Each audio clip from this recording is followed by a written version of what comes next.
Da sentiu ayu nganterwa. Kabalapan kala nagjingwa hindi kya phul charao me.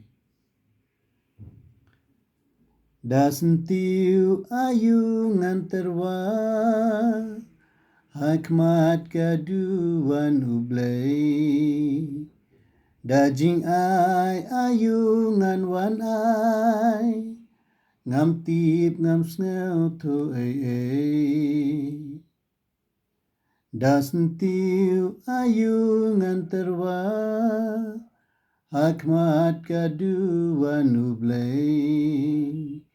Da jing ai ayu ngan wan ai ngam tip ngam snel to ai.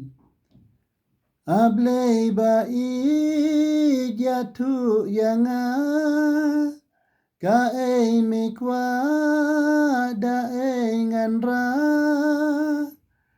ngawan ke dia mida ka jing i ngawan ra hamida ka jing i ngawan ke dia mida ka jing i ngawan ra hamida ka jing i.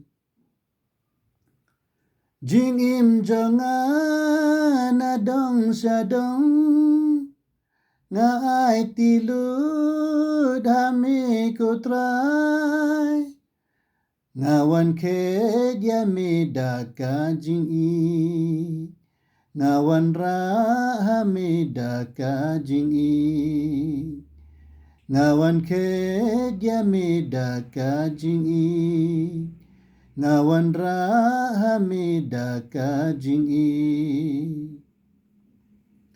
Jing don jing em nga ai hami penkel latrai jing ai jong mi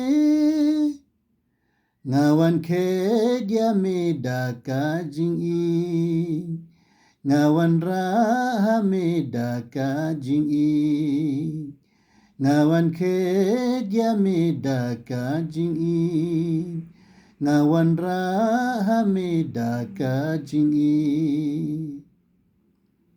Da sentiu ayu nganterwa hikmat kaduan ublay. Da jing ai ayu ngan wan ai ngam tip ngam snel to ai. Da sentiu ayu nganterwa hikmat kaduan ublay. Da jing ai ayu ngan wan ai ngam tip ngam snel to ai.